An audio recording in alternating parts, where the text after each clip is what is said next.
At Thanksgiving dinner, my parents physically removed my seat from the table because they said there was no room for disappointments. As I walked out, I dropped a foreclosure notice on my father's plate and whispered, "Happy Thanksgiving. I finally know why you hate me." The room went silent. What they discovered inside that envelope made 25 relatives gasp. My name is Nia, and at 29 years old, I had become the secret owner of the very house I was just kicked out of. Before I continue this story, let me know where you are watching from in the comments below. Hit like and subscribe if you have ever had to stand up to family who underestimated your worth. The driveway of my parents' estate in Baldwin Hills was lined with luxury cars like a showroom for the black elite of Atlanta. There was my father's vintage Bentley, my mother's pearl-white Mercedes, and my sister Chloe's brand-new Range Rover, likely paid for by another loan my father took out. I parked my matte black Audi R8 down the street, hidden behind a large oak tree. I did not want them to know I was doing well. To them, I was still Nia, the college dropout, the black sheep who embarrassed the family name. I smoothed down my simple dress, took a deep breath, and walked up the long manicured path. The house looked like a fortress of perfection, looming over me with its massive pillars and perfect landscaping. Inside, I could hear the warm hum of laughter and jazz music. It was the sound of a perfect family gathering. But the moment I opened the heavy oak door, the temperature in the room seemed to drop 20 degrees. The laughter cut off instantly. My aunties looked down at their drinks. My cousins pretended to check their phones. It was as if a ghost had entered the room. I walked straight toward the dining room, my heels clicking loudly on the marble floor. The smell of roasted turkey collard greens and candied yams filled the air, scents that used to mean comfort, but now smelled like rejection. The dining table was a masterpiece set with the finest china and crystal glasses sparkling under the chandelier. Everyone was there. My father, Bishop Thomas, sat at the head of the table looking regal in his suit. My mother, Evelyn, was adjusting the floral centerpiece. And there was Chloe, my younger sister, sitting next to her white husband, Brad. They were glowing, the picture of success. I scanned the long table for my usual spot, the third chair on the left next to the window. It was gone. The gap where my chair used to be had been completely closed up. The place setting was removed. Instead, Brad was sitting comfortably with his legs stretched out wide, his expensive loafers occupying the exact space where my feet should have been. He looked up at me, a smirk playing on his lips, and took a slow, deliberate sip of his wine. He didn't move his legs. He simply expanded his presence, claiming the territory that was once mine. The message was loud and clear before a single word was spoken. I was not just unwelcome. I was erased. I looked straight at my mother, Evelyn. She was sitting there like a queen on a throne, her fingers wrapped around a crystal goblet. She took a slow sip of wine, leaving a perfect crimson stain on the rim of the glass from her expensive lipstick. I cleared my throat and asked Mother, "Where is my chair? Is this some kind of mistake?" Evelyn finally turned her gaze toward me. Her eyes were cold, devoid of any maternal warmth. She didn't smile. She didn't offer a hug. She simply let out a long, weary sigh, as if my mere presence was exhausting her. "Nia," she said, her voice dripping with that fake sweetness she used when she wanted to be cruel. "There is no mistake. We simply had to make adjustments. This table is reserved for those who contribute to this family's legacy. For those who make us proud." She gestured gracefully toward my sister. "Look at Chloe. She is carrying the next generation of our bloodline. Look at Brad. He is expanding the business. We have to prioritize our assets." Chloe, who was glowing in a designer maternity dress that cost more than my first car, let out a high-pitched giggle. She placed a protective hand over her barely visible baby bump, flashing her massive diamond ring in the process. "Oh, Mom, stop!"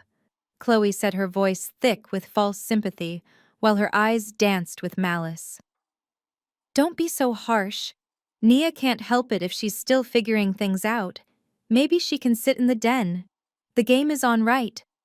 She looked up at her husband, Brad, and they shared a secret, mocking smile. It was a performance, and I was the punchline. I turned to my father, hoping for some defense. Bishop Thomas, the man who preached about love and forgiveness every Sunday to a congregation of 5,000 people. But he refused to even look at me. He kept his head bowed, his eyes fixed on the leather-bound Bible next to his plate, his lips moving silently as if he were deep in prayer. He was using God as a shield to hide from his own cruelty. He knew exactly what was happening, and his silence was his endorsement. He would rather read scripture than look his eldest daughter in the eye and treat her with basic human dignity. My mother turned back to me, her face hardening, dropping the facade of sweetness entirely. As I said, Nia, we have guests. Brad needs legroom, Chloe needs comfort, and quite frankly, this dining room has limited space. There is simply no room for disappointments at this table. Your chair has been put in the garage. You are welcome to fix yourself a plate and eat in the kitchen with the staff. That is if you plan to stay. I stood there feeling the blood drain from my face. The old Nia would have cried. The old Nia would have begged for a spot on the floor just to be included. But as I looked at my mother's smug face, my father's cowardly silence, and my sister's mocking grin, something inside me snapped. I didn't feel sadness anymore. I felt clarity. They thought they were shaming me, but they were actually freeing me. I did not turn toward the kitchen as my mother commanded. Instead, I unzipped my leather tote bag. The sound of the metal zipper teeth separating was sharp and loud in the silent room. Every eye followed my hand as I reached inside. I wasn't pulling out a Tupperware container to beg for leftovers. I pulled out a thick, bright yellow FedEx envelope. It was heavy, packed with legal documents that had arrived at my office just yesterday morning. I walked slowly around the long dining table.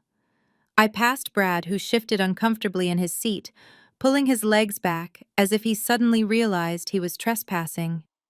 I passed Chloe, whose smirk faltered just a fraction when she saw the serious expression on my face. I stopped directly behind my father, Bishop Thomas.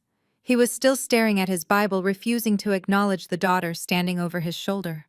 I could smell his expensive cologne mixed with the scent of the roasted turkey. Without saying a word, I leaned over. I didn't hand the envelope to him. I didn't place it on the table. I dropped the heavy package directly onto his dinner plate, right on top of the slice of turkey he was about to eat. The impact made a loud clatter against the fine bone china. Gravy splattered onto the pristine white tablecloth and spotted his silk tie. My father jumped, finally snapping his head up. His eyes went wide with shock and then immediate anger. He looked at the gravy on his tie, then at the yellow envelope violating his perfect holiday meal. "Nia," he boomed, his voice shaking the crystal glasses. "Have you lost your mind? How dare you throw trash on my table? Get out! Get out of my house before I call the police." I didn't flinch at his shouting. I had spent my whole life flinching, and I was done. I leaned in close, resting my hands on the back of his chair, invading his personal space the way he had invaded my peace for years. "Happy Thanksgiving, Dad," I said, my voice calm and terrifyingly steady. "I finally understand why you hate me. You hate me because you think I have no value. But you know who doesn't hate me. The National Bank. In fact, they love me. They love me so much that they just sold me your debt." I tapped the yellow envelope with my manicured fingernail. "Open it. See for yourself who really owns the chair you are sitting in." My father stared at the yellow package sitting on his turkey as if it were a bomb. And in a way it was. His hands, usually so steady when he was asking the congregation for tithes, were trembling noticeably. He wiped his greasy fingers on a napkin and snatched the envelope up. The sound of the paper tearing was the only noise in the room, sharp and violent. He pulled out the thick stack of legal documents. The top page was stamped in aggressive red ink. "Final notice of foreclosure." Bishop Thomas squinted at the document, his eyes scanning past the legal jargon to the bottom line. The color drained from his face instantly, leaving him looking gray and old. He looked up at me, his mouth opening and closing like a fish out of water. "NJ Holdings," he whispered, his voice cracking. "This says the new lien holder is NJ Holdings. That is your company. You bought our debt." My mother Evelyn snatched the papers from his hands, nearly knocking over her wine glass. She scanned the page frantically. Then she let out a sound I had never heard her make. It wasn't the poised, polite laugh of a bishop's wife. It was a guttural scream of pure terror. "Thomas," she shrieked, clutching the paper to her chest. "It says effective immediately. It says we are trespassing in our own home." She looked at me with wild eyes. "You can't do this. This is my house." Chaos erupted. My Aunt Sheila dropped her fork, the metal clattering against the china. Chloe stopped rubbing her belly and looked at Brad, whose face had gone completely pale. He knew exactly what NJ Holdings was, and he knew exactly how ruthless we were with delinquent accounts. The silence was replaced by 25 people, gasping, whispering, and scraping their chairs back. The facade of the perfect family dinner shattered into a million pieces. I didn't stay to watch them scramble. I didn't need to hear their excuses or their sudden apologies. I simply turned on my heel and began to walk away. "Nia," my father bellowed, standing up so fast his chair toppled over backward with a loud crash. "Nia, come back here! You cannot do this! We are your family!" I kept walking, past the expensive art on the walls that now belonged to me, past the grand staircase I used to scrub on my hands and knees because my mother said it built character. I walked straight to the heavy front door. As I reached for the handle, I heard my mother sobbing, asking how they were going to fix this. They couldn't. That was the point. I opened the door to the cool night air and stepped out, letting the heavy wood slam shut behind me, silencing their screams. I didn't look back once. The heavy oak door slammed shut behind me, muffling the sounds of 25 relatives screaming at once. The night air in Baldwin Hills was crisp and cold, a sharp contrast to the suffocating heat of the dining room I had just escaped. I walked down the long, winding driveway, my heels clicking rhythmically on the pavement. I passed my father's prized rose bushes, which he paid a gardener $3,000 a month to maintain, even though I now knew he hadn't paid his mortgage in 8 months. It was pathetic. It was all smoke and mirrors. I reached the large oak tree at the end of the cul-de-sac where I had parked. My car sat there in the shadows, blending perfectly with the darkness. It was a matte black Audi R8 with carbon fiber trim. My family thought I drove a rusted-out Honda Civic. They thought I scraped by selling used clothes online. They had no idea that the vehicle waiting for me was worth more than Chloe's entire wedding budget. I unlocked the door and slid into the driver's seat. The smell of premium leather filled my senses, grounding me. This was my reality. The luxury, the power, the silence. This was the life I had built from the ashes they left me in. I pressed the start button on the dashboard. The V10 engine roared to life with a low, aggressive growl that vibrated through my chest. It sounded like a beast waking up ready to hunt. I was about to shift into gear when the interior of the car lit up with blinding white light. My phone, which I had tossed onto the passenger seat, began to vibrate violently. It buzzed and danced across the leather upholstery like it was possessed. I glanced over at the screen. The notifications were cascading down like a digital waterfall. One text from Mom read, "Nia, come back inside instantly. We can talk about this. Do not make a scene." Another from Chloe read, "You are a liar. Dad says that paper is fake. You are just jealous of my baby." Then a text from Brad, the only one who seemed to understand the gravity of the situation, read, "Please tell me you didn't actually buy the debt. We can work something out. Call me." I let out a dry laugh. Work something out. Now they wanted to negotiate. 10 minutes ago I wasn't even worth a chair. Now I was the most important person in their contacts list. A new notification popped up. A voicemail from Contact Bishop Thomas. My father. He must have called while I was walking down the driveway. I hesitated for a split second, my finger hovering over the screen. Part of me, the little girl who just wanted her daddy to love her, wanted to delete it unheard. But the woman who just bought his house needed to hear his fear. I pressed play and turned up the volume. My father's voice filled the cabin of the Audi. It wasn't the polished, soothing baritone he used on Sunday mornings to charm donations out of little old ladies. This was the real Thomas. His voice was shaking with a mixture of rage and terror. "Nia," he screamed through the speakers. "You ungrateful little witch. I command you to turn around right now. You think you can humiliate me in my own house. I will disown you. I will cut you off from everything. You hear me? You are nothing without this family." I didn't let him finish the threat. I simply tapped the screen. Block caller. Then I went to my mother's contact. Block caller. Chloe. Block caller. Brad. Block caller. One by one I silenced them.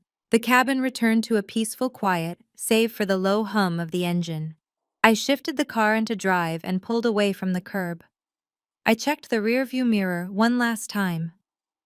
The lights in the dining room were still blazing, but the power dynamic had shifted forever.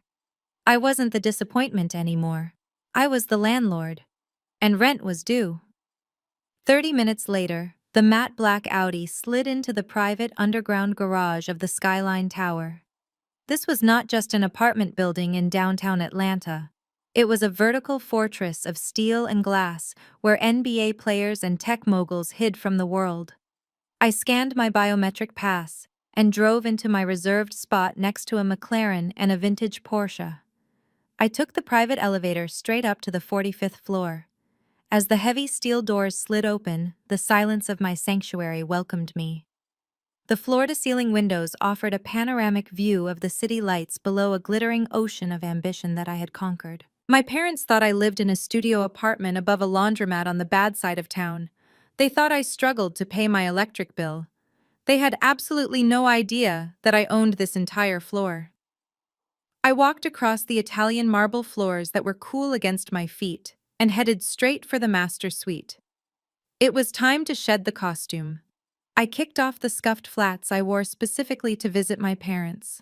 I unzipped the drab gray dress that screamed struggling artist and let it fall to the floor in a heap. It was a disguise, a uniform I put on to make them feel superior. For years I dimmed my light so they wouldn't have to squint. But tonight, I was done playing small. I walked into my walk-in closet, a space larger than the bedroom I grew up in, and pulled on a silk emerald green robe. The fabric felt like water against my skin, cool and luxurious. This was the real Nia. I walked to the wet bar in the living room and selected a bottle of vintage Cabernet. It was a 2015 Screamer worth more than Brad's car payment. I poured a generous glass, the dark red liquid swirling against the crystal. I walked out onto the balcony, letting the cold wind play with my hair as I looked down at the city. You are probably wondering how a college dropout who was kicked out of her family home at 18 affords a $5 million penthouse. My family thinks I sell vintage clothes on the internet or flip thrift store furniture. They call it my little hobby and laugh about it behind my back. They are wrong. I am what Wall Street calls a distressed asset investor. Some people call us vultures. I do not mind the name. Vultures are necessary. They clean up the mess. I do not sell clothes. I buy debt, bad debt, toxic debt, the kind of financial mistakes people try to hide. When companies go under, or when wealthy families overextend themselves trying to keep up appearances, I swoop in. I buy their distressed assets for pennies on the dollar, and then I enforce the terms, ruthlessly. It is a dirty business maybe, but it pays exceptionally well. It taught me one thing. Everyone has a breaking point. Everyone has a price. And tonight I finally found my family's price tag. I took a slow sip of the wine, tasting the notes of oak and dark berries. It tasted like victory. My father called me a disappointment. But looking out at the city I dominated, I realized he was right. I was a disappointment to his ego because I didn't need him. I didn't need his approval, his money, or his seat at the table. And the sweetest irony of all was that the money I used to buy his mortgage came from the very independence he tried to crush. Now I didn't just have a seat, I owned the whole game. I walked over to my desk, a slab of black marble that dominated the center of my home office. I tapped the keyboard and three curved monitors flickered to life, bathing the room in the cool blue glow of financial data. To the untrained eye, these screens looked like chaos. Rows of red and green numbers, jagged line graphs, and endless spreadsheets. But to me, this was a symphony. This was the pulse of the American economy, and right now I was listening to its heartbeat. My family thinks I make money selling vintage jackets on eBay. They laugh about it at their country club dinners. But the reality is that I operate in the shadows of the financial world where they would not survive 5 minutes. I am a distressed debt purchaser.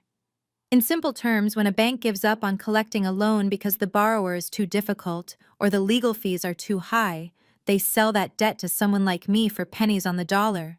They sell the right to collect. They sell the power. I sat down in my leather chair and pulled up a portfolio I was currently analyzing. It was a failing luxury hotel chain in Miami. The owners were exactly like my parents, flashy on the outside, rotting on the inside. They were leveraging assets they didn't own to pay for lifestyles they couldn't afford. I zoomed in on their balance sheet. I could see the cracks in their foundation that nobody else noticed. I saw the missed payments to vendors. I saw the desperate loans taken out at high interest rates. This job requires a specific kind of personality. You have to be detached. You have to be willing to look at a family losing their legacy and see only a profit margin. Most people cannot do it. They have too much heart. But I have an advantage. My family spent 29 years surgically removing my empathy. They taught me that love is conditional and that weakness is punished. They created the perfect predator, and they did not even realize it. I clicked open a new window and brought up the file named Project Genesis. This was my personal favorite. It was the file on my parents. I had been tracking their financial decline for 2 years. It started small. A missed credit card payment here, a second mortgage there. Then came the loans for Chloe's wedding. Then the loans for Brad's failed startup. I watched the numbers turn red month after month. I watched them drowning while they were still smiling for the cameras. When the bank finally categorized their mortgage as a toxic asset, I was ready. I didn't use my own name. I used a shell company, NJ Holdings. I bought the note on their house for 60 cents on the dollar. It was the easiest negotiation of my career. The bank was desperate to get rid of Bishop Thomas and his excuses. I remember staring at the screen the day the transfer went through. I felt a rush of adrenaline that was better than any drug. I wasn't just buying a house, I was buying my dignity back. I was buying the very stage where they had performed their cruelty for decades. I leaned back in my chair and watched the stock ticker scroll across the bottom of the screen. They called me a failure because I didn't follow their path. But while they were playing house, I was buying the block. The blue light from my monitors reflects off the small, jagged scar running down my left knee. It is a permanent reminder of the moment I stopped being a daughter and started being a soldier. 5 years ago, I was not sitting in a penthouse. I was lying in a crowded county hospital room that smelled of bleach and dried blood. It was raining. The kind of cold, relentless rain that soaks into your bones and refuses to leave. I had been T-boned at an intersection by a driver who ran a red light. My car was totaled and my leg was shattered in 2 places. I remember the pain. It was a blinding, white-hot agony that made it hard to breathe. But the physical pain was nothing compared to what happened when my parents walked through the door. I had called them in a panic. The surgeon told me I needed an immediate operation to reconstruct the ligament, or I would walk with a limp for the rest of my life. The problem was my insurance had a gap. I needed $5,000 up front to book the operating room.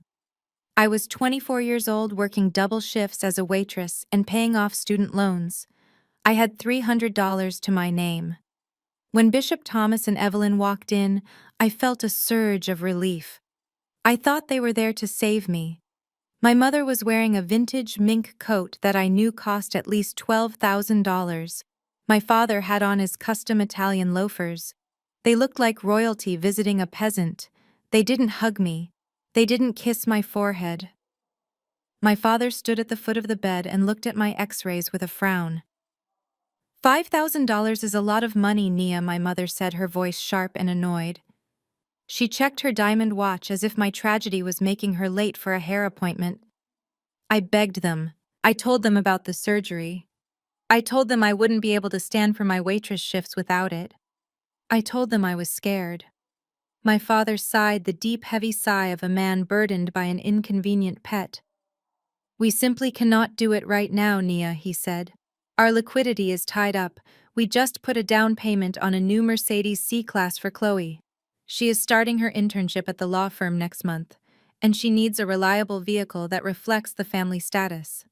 We cannot pull that money back. You will just have to let it heal naturally. God will provide. I stared at them. They were choosing a car for my healthy sister over the ability for me to walk. Chloe needed a car to match her ambition. I just needed to survive. They turned around and walked out of that hospital room, leaving me alone with the sound of the rain and the realization that I was completely on my own. I didn't get the surgery. I spent 6 months in physical therapy learning how to walk through the pain. But as my bone knit back together, so did my resolve. That night in the hospital was the night the old soft Nia died. I realized that money was not just currency. It was protection. It was the only language my parents understood. And I swore on my shattered leg that I would never be poor again. I would make so much money that I could buy and sell their precious Mercedes 1,000 times over. And now, 5 years later, here we are. They wanted to talk about liquidity. Well, I just liquidated their entire life. The road to owning my parents' estate was paved with their own arrogance and financial illiteracy. You see, people like Bishop Thomas and Evelyn believe that their status makes them immune to consequences. They believe that God will provide, so they stop doing the math. But math is vengeful, and it always collects what is owed. After I left the hospital with my shattered knee, I started watching their public records like a hawk. It did not take long to see the cracks in their foundation. The collapse began with Brad. My father thought he was marrying Chloe off to a brilliant entrepreneur. In reality, Brad was a gambler in a suit. He convinced my father to take out a second mortgage on the house to fund his tech incubator. He promised a 10 times return within a year. Instead, he burned through $200,000 in 6 months on office furniture business lunches and a cryptocurrency scam that went to zero overnight. Then there was Chloe. My sister treats credit limits like suggestions. She needed a $50,000 gender reveal party with a live elephant. She needed a nursery designed by a celebrity stylist from Los Angeles. My parents, desperate to maintain the image of the perfect, wealthy family, kept signing the checks. They stopped paying the mortgage to pay for the parties. They stopped paying the property taxes to pay for the lease on the Range Rover. They were robbing Peter to pay Paul, but eventually Paul stopped taking their calls. By the time the bank flagged the loan as a non-performing asset, the house was underwater. To the bank, the Thomas estate was just a toxic liability on a spreadsheet. They wanted it gone.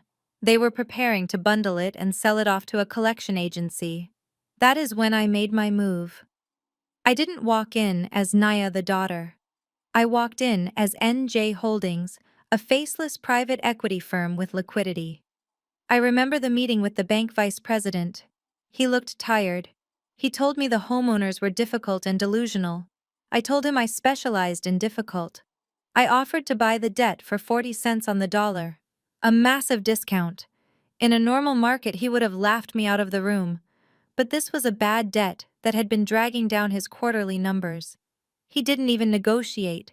He just wanted the headache to be someone else's problem. I sat in that sterile conference room and watched him slide the paperwork across the mahogany table. The pen felt heavy in my hand, cool and solid. With one signature, I wasn't just buying a building. I was buying the leverage to finally make them see me. I signed my name right next to the line that declared the borrower in default. It cost me a fraction of what the house was worth, but the emotional payoff was priceless. My parents thought they were living in their own kingdom, but for the last 3 weeks they had been living in my investment property. And the best part was that I used the profits from my other deals to buy it. The money I made because they forced me to be independent was now the only thing keeping a roof over their heads, or in this case, taking it away. The silence of my penthouse office was broken by the aggressive buzzing of my phone against the black marble desk. It was buzzing so hard, it was actually moving across the smooth surface. I glanced at the screen. It was Chloe. Of course it was. My sister had never fought a battle she couldn't win by crying to Daddy, so her first instinct was to attack the person threatening her bubble. I picked up the phone and unlocked it. The messages were coming in so fast they were overlapping. "You are sick, Nia," the first one read. "Dad is calling his lawyer right now. We know you faked those papers. You are just jealous because I am pregnant and happy and you are alone. You need mental help." I leaned back in my leather chair and let out a laugh that echoed off the glass walls. It was pathetic. Chloe was so deluded by her own privilege that she actually believed I would risk jail time to forge a bank document. In her world, bad things didn't happen to the Thomas family. Therefore, if a bad thing was happening, it must be a lie. She thought this was a prank. She thought I was acting out like a child. She had no idea she was talking to the new owner of her bedroom. I didn't type a reply. I didn't engage in her name-calling. I learned a long time ago that you do not argue with a narcissist. You show them the mirror. I opened the secure portal for the National Mortgage Registry on my center monitor. I typed in my parents' address. The screen loaded instantly, displaying the property details. There it was, in bold black letters. Status sold. Current lien holder. NJ Holdings LLC. Outstanding balance to First National Bank, $0. I took a screenshot of the official record. I used the editing tool to circle the date of the sale and the name of my company in bright red ink. Then I switched back to the text thread with Chloe. She was still typing, probably sending another paragraph about how ungrateful I was. I interrupted her monologue by sending the image. The text bubble with the 3 dots appeared immediately. She was typing. Then the dots disappeared. Then they appeared again. Then they disappeared for good. I imagined her standing in the foyer of that big house holding her phone, showing the screen to Brad and Dad. I imagined the blood draining from their faces as they realized this was not a print shop forgery. This was a federally recorded transfer of assets. The house was gone. I decided to send one follow-up text just to make sure the message landed. I typed slowly. "It is not fake, Chloe. It is public record. And since you mentioned lawyers tell Dad to save his money, he is going to need it for a moving truck.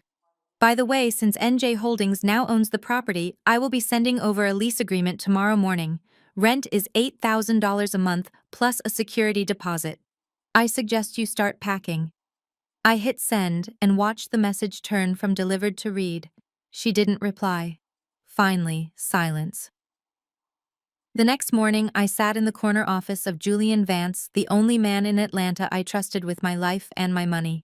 Julian was not just a lawyer. He was a shark in a 3-piece suit. We had closed 50 deals together, buying up dilapidated apartment complexes and turning them into gold mines. But today, the file sitting on his mahogany desk was different. It wasn't a commercial property. It was personal. Julian took off his reading glasses and rubbed the bridge of his nose. He looked tired. He tapped the folder with his index finger and looked at me with genuine concern. "Nia," he said, his voice low and serious. "I have reviewed the paperwork for the Thomas estate. The acquisition is watertight. Legally, you own the deed free and clear. NJ Holdings is the undeniable landlord, but we need to talk about the optics." He stood up and walked to the window, looking out at the sprawling city. "Evicting strangers is business. Evicting your own parents, especially when your father is Bishop Thomas, is war. He is going to drag you through the mud, Nia. He will use the church. He will use the press. He will paint you as the ungrateful daughter who stole the roof over his head. Are you ready for that kind of heat?" I didn't blink. I crossed my legs and smoothed the fabric of my silk trousers. "Julian," I said, "my father has been dragging me through the mud since I was 5 years old. The only difference is that now I own the mud." I want you to file the unlawful detainer action immediately. I want the sheriff involved.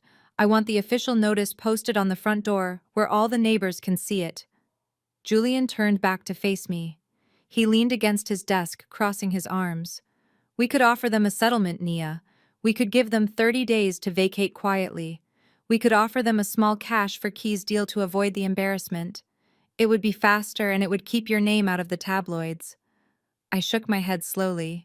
No, absolutely not. If I give them 30 days, they will spend 29 of them trying to manipulate me and the last one stealing the copper wiring out of the walls. They do not respect generosity, Julian. They only respect force. I want you to execute the eviction with the maximum prejudice allowed by the law. I want every deadline to be rigid. I want every violation documented. I stood up and walked over to him, looking him dead in the eye. When they threw me out, I had a backpack and $50. I slept in my car for 3 weeks. They didn't offer me a settlement. They didn't give me 30 days. They gave me trauma. So no, Julian, I do not want to be nice. I want to be thorough. Julian studied my face for a long moment, searching for any sign of hesitation. When he didn't find any, he nodded slowly, a small smile playing on his lips. He sat back down and opened his laptop, his fingers hovering over the keyboard. All right then. We do it your way. I will have the papers filed by noon. We are going to make this very difficult for them. I picked up my purse and headed for the door. Not just difficult, Julian, I said, looking back over my shoulder. Make it painful. I want them to feel exactly as helpless as I did. And send the bill to my personal account. I do not care what it costs. Just make sure that when the gavel bangs, they have nowhere left to hide. Sunday morning at Greater Hope Cathedral was not just a religious service. It was a fashion show and a status update for the Black elite of Atlanta. The parking lot was filled with luxury sedans, and the air inside the sanctuary smelled of expensive perfume and old money. Sunlight streamed through the massive stained glass windows, casting colorful patterns on the mahogany pews where 600 people sat fanning themselves, waiting for the word. At the center of it all stood my father, Bishop Thomas. He gripped the wooden pulpit with both hands, his knuckles white. To the congregation, he looked like a pillar of strength in his purple and gold vestments. But from where I sat in the third row, wearing oversized sunglasses and a wide-brimmed hat, I could see the beads of sweat gathering on his forehead. He looked like a man running out of time. He cleared his throat, and the entire room went silent. He didn't open his Bible immediately. Instead, he let his gaze sweep across the room, lingering for a fraction of a second on me before moving on. Brothers and sisters. He began, his voice booming with that charismatic baritone that had built this church. Today, I want to talk to you about betrayal. I want to talk about the serpent in the garden. We live in a time where loyalty is rare. We raise our children. We sacrifice for them. We give them the clothes on their backs and the food on their tables. And how do they repay us? A chorus of amens rippled through the crowd. My mother, Evelyn, was sitting in the front pew, nodding vigorously. She dabbed her eyes with a lace handkerchief, playing the role of the suffering saint to perfection. Beside her, Chloe sat with her hand on her stomach, looking like the Virgin Mary herself. They were putting on a master class in manipulation. My father continued, his voice rising in volume and intensity. The scripture tells us about the prodigal son, but at least the prodigal son had the decency to leave. What do we do with the child who stays only to poison the well? What do we do with the child who bites the hand that fed her? I tell you today that the devil does not always come with horns. Sometimes he comes with a contract. Sometimes he comes with envy. There are those who seek to tear down the house of the righteous because they cannot build their own. The congregation turned their heads. I could feel their eyes on me. They knew the rumors. My family had been busy spinning the narrative all weekend. They told everyone I was mentally unstable. They told everyone I was on drugs. They told everyone I was trying to steal their home out of spite. I sat there perfectly still. My face was a mask of indifference. I watched my father use the pulpit to bully me publicly, just like he used the dinner table to bully me privately. He was weaponizing God to cover his bad credit score. He spoke of honor and duty while knowing that he had stolen from the church building fund to pay his gambling debts. The hypocrisy was so thick I could taste it. He thought shaming me would make me back down. He thought using the pressure of the community would break me. But he forgot one thing. I wasn't the little girl who needed the church's approval anymore. I was the woman who owned the mortgage on the parsonage he was sleeping in, and I was about to make an offering he could not refuse. When the offering baskets began to circulate, I didn't reach for my purse to pull out a crumpled $5 bill. I stood up. The movement was so sudden and graceful that it drew every eye in the sanctuary away from the pulpit and onto me. I smoothed down the front of my designer dress and began to walk toward the altar. In the Baptist tradition, walking to the front during the offering usually meant you were making a significant sacrifice. The organist, seeing me approach, faltered for a beat before finding his rhythm again. My father, Bishop Thomas, stopped wiping his brow. He looked down at me from his elevated platform with a mixture of confusion and dread. He was expecting a scene. He was expecting me to scream. He was not expecting me to smile. I reached the front row where the head deacon, Mr. Jones, was holding the large gold collection plate.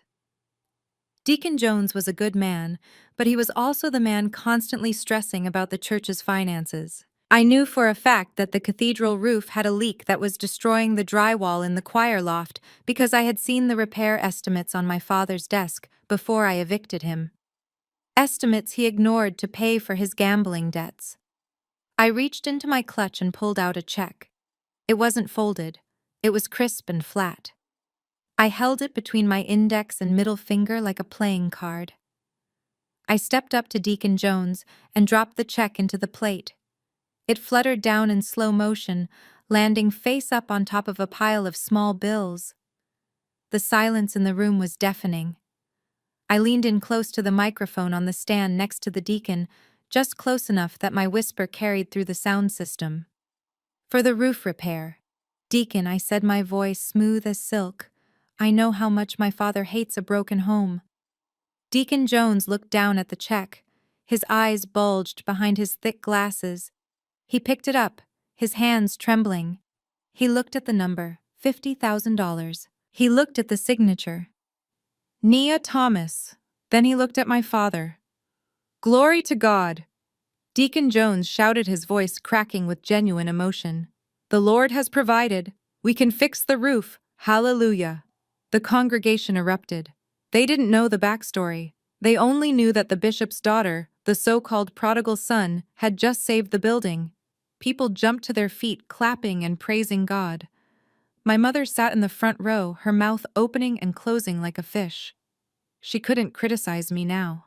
I was the biggest donor in the room. I looked up at my father. He was gripping the pulpit so hard I thought the wood might splinter. He was trapped. He couldn't refuse the money without looking insane, and he couldn't accept it without acknowledging my power. He was completely isolated on his stage, surrounded by people cheering for the very person he had just tried to destroy. I gave him a small nod, a little salute to his hypocrisy, and turned around. I walked back down the center aisle, the crowd parting for me like the Red Sea. I didn't just win the argument, I bought the argument. And as I walked out into the sunlight, I knew that was the best $50,000 I had ever spent. The service ended, and while the rest of the congregation headed to the fellowship hall for fried chicken and gossip, my mother Evelyn had a different destination. She marched out to the parking lot, her heels clicking angrily on the asphalt, and slid into her pearl-white Mercedes.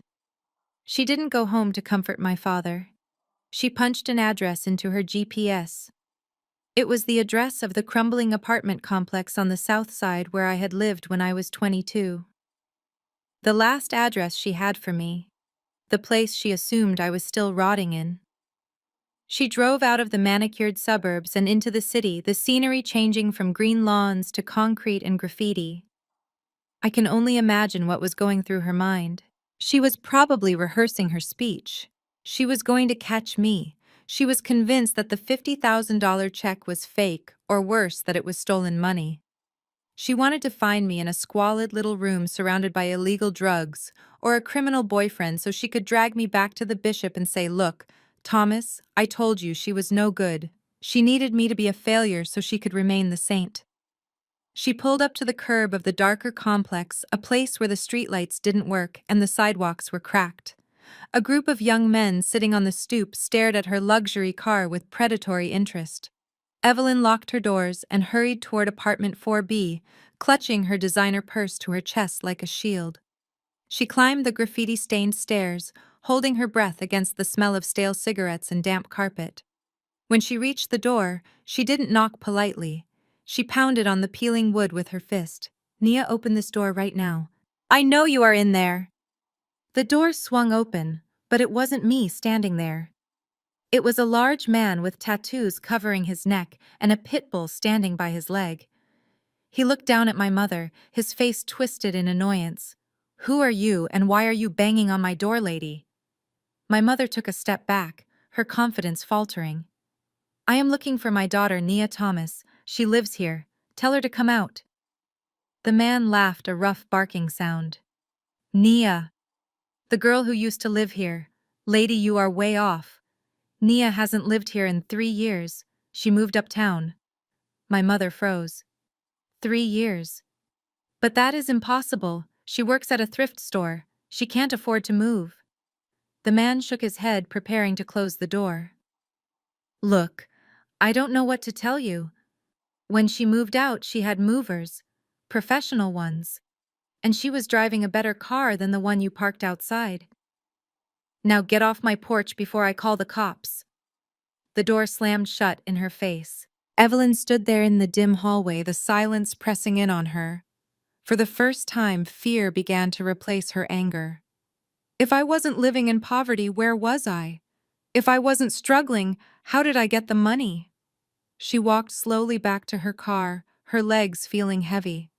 She realized with a terrifying clarity that she didn't know her own daughter. She was fighting a stranger. And as she sat in her car watching the neighborhood she realized she had no leverage left.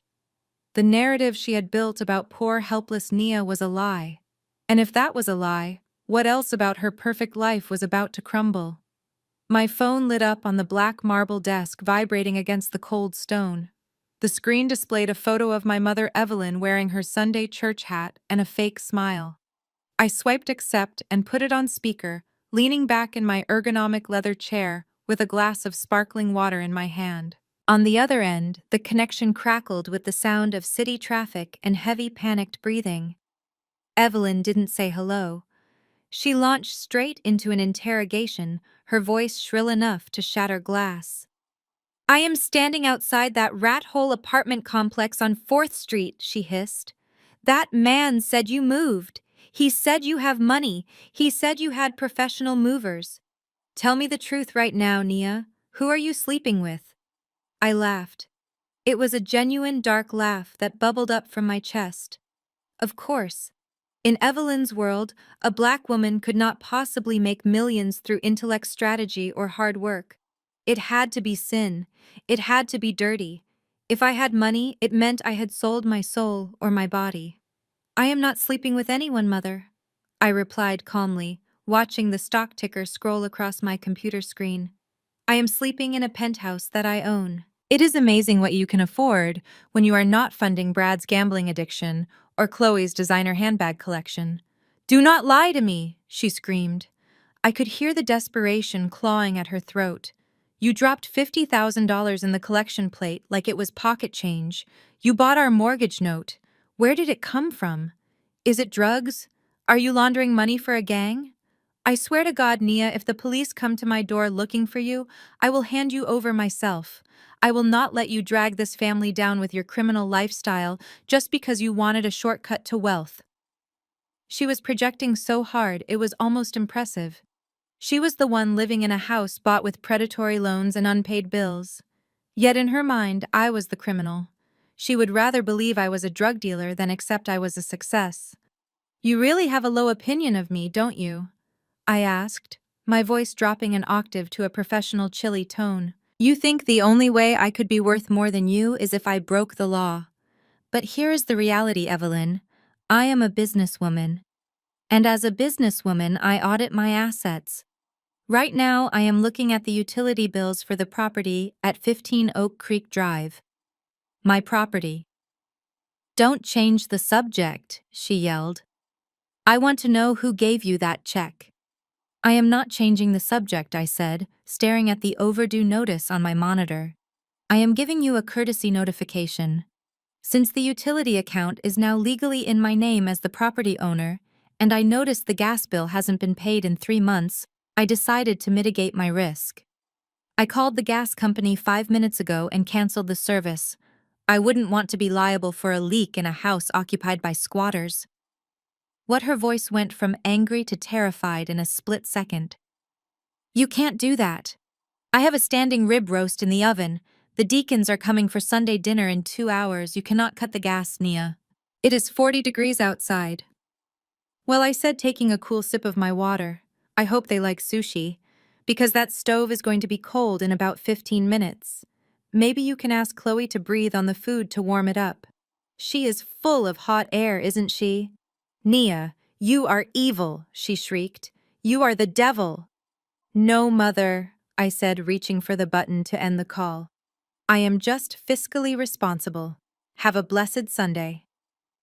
I tapped the red icon and watched the line go dead. I didn't hate them. I just wanted them to understand that gravity works both ways. And they had been looking down on me for far too long. Now they were about to freeze in the shadow I cast. Monday morning arrived with the ruthless efficiency I admired. While my family was likely boiling water on a camping stove to make instant coffee, I was watching the sunrise from my treadmill, reviewing the quarterly earnings of a logistics company I planned to acquire. My world was orderly, theirs was chaos. And just as I stepped off the machine to grab a towel, the chaos tried to infiltrate my peace again. My personal cell phone buzzed. It was a number I didn't recognize, but the caller ID display made me pause. It was registered to a burner phone app. I swiped to answer but didn't speak. I let the silence hang there, forcing the caller to reveal themselves first. Nia, a male voice whispered. It was low, hurried, and sounded like it was coming from inside a closet. Please do not hang up. It is Brad. I rolled my eyes so hard it almost hurt. Brad. My brother-in-law. The man who had put his feet on my chair less than 48 hours ago. The man who looked at me like I was a cockroach while sipping my father's wine. Now he was whispering my name like a conspirator. I am listening, I said, my voice flat. You have 30 seconds before I block this number too. Wait, he said, the desperation leaking through the phone. Look, I know things got heated on Thursday. I know what Evelyn said was terrible. I just wanted to reach out privately, man to man. Well, you know what I mean. I wanted to say that I never agreed with how they treated you. I was just trying to keep the peace for Chloe's sake. Pregnant hormones, you know. She is out of control. I walked over to the window, looking down at the city traffic. This was fascinating. The ship was sinking, the water was rising, and the rats were already turning on each other. Brad wasn't calling to apologize. He was calling because he had done the math. He realized the Thomas family bank was closed, and he was looking for a new host to latch onto. You are calling me from a burner app to tell me my sister is hormonal? I asked. That is very brave of you, Brad. Does Chloe know you are making this call? Of course not, he scoffed, his tone shifting from desperate to conspiratorial. Chloe doesn't understand business. She thinks with her emotions. But you and I, Nia, we are different. We are entrepreneurs.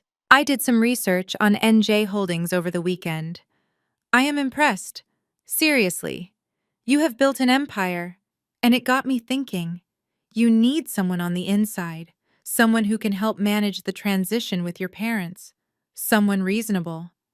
I suppressed a smile. He was offering to be a double agent. He was offering to sell out his pregnant wife and his in-laws for a chance to get on my good side. It was disgusting, but it was also useful. I am listening, I said again, letting a sliver of interest creep into my voice. I have a business proposition, Brad said, his voice gaining confidence. And maybe a personal one. I think we got off on the wrong foot. Let me buy you lunch. Today, just us. No Chloe, no parents. I can explain everything and I think I can help you get what you really want. I checked my calendar. I had a free hour at noon. I knew exactly what he was doing. He was going to try to charm me. He was going to try to leverage his position to get the house back, or maybe even ask for a loan. He thought I was just a woman with money who needed a man's validation. He had no idea he was walking into a lion's den. Fine, I said. Meet me at Le Jardin at 12 sharp. If you are 1 minute late, the offer is rescinded. And Brad, if you tell Chloe, the deal is off. I hung up before he could answer. I stood there for a moment looking at the black screen of my phone. Betrayal is an ugly thing, but watching a traitor trap himself is a beautiful spectator sport. I went to my closet to pick out an outfit. I needed something sharp, something that said, I am not your sister, and I am certainly not your savior. Brad wanted a private meeting. I would give him one, and I would make sure every single word he said was recorded for posterity. I arrived at Le Jardin 5 minutes early and selected a corner booth that offered privacy but excellent acoustics. I placed my phone face down on the white tablecloth with the voice memo app already running. The camera angle of my life was fixed on the empty chair opposite me, waiting for the traitor to arrive. At 12 o'clock sharp, Brad walked in. He had traded his usual arrogant swagger for a look of practiced humility, but I could see the greed behind his eyes. He sat down and ordered a double scotch without asking if I wanted anything. You look expensive, Nia, Brad said, leaning forward and resting his elbows on the table. I mean that as a compliment. You have changed. You are not the scared little girl hiding in the library anymore. You are a player. I respect that. I took a slow sip of my iced tea and stared at him. Cut to the chase, Brad. You said you had a business proposition. I have a meeting in 45 minutes and I charge $1,000 an hour for consulting. Brad laughed nervously and took a large gulp of his drink. Right. Business. Look. Nia, let us be honest. Your parents are a sinking ship. Bishop Thomas is a dinosaur and Evelyn is delusional. They are dragging everyone down with them, including me. Including Chloe. He paused, looking around to make sure no one was listening, then he lowered his voice. Chloe is a mess, Nia. She is spoiled, she is demanding, and frankly, she is not half the woman you are. I realized something this weekend. I married the wrong sister. I thought I was marrying into a dynasty, but I married into a liability. You are the one with the real power. You are the one with the assets. I felt a wave of nausea rise in my throat, but I kept my face impassive. I needed him to say it clearly. I needed it on the record. So you are saying you are unhappy with my sister? Unhappy is an understatement, Brad sneered. I am trapped. But I see a way out. A partnership. Between us. Here is my offer. I know where Bishop Thomas hides his remaining cash. I know about the offshore accounts he thinks are secret. I can help you find every last dime he has. I can help you destroy them completely. And what do you want in exchange? I asked, leaning in slightly to ensure the microphone caught every syllable. Brad reached across the table and placed his hand over mine. His palm was sweaty. I want immunity. I want you to forgive the debt on the house so I do not have a bankruptcy on my record. And I want a fresh start. With you. I will leave Chloe. I will file for divorce tomorrow. She can keep the baby and the debt. I want to be on the winning team, Nia. I want to be with the owner, not the squatter. I looked down at his hand covering mine, then back up at his face. The audacity was breathtaking. He was willing to abandon his pregnant wife and his unborn child, just to save his credit score and chase my money. He was a parasite looking for a new host. I slowly pulled my hand away from his grip. That is a very interesting offer, Brad. I said, my voice cool and even.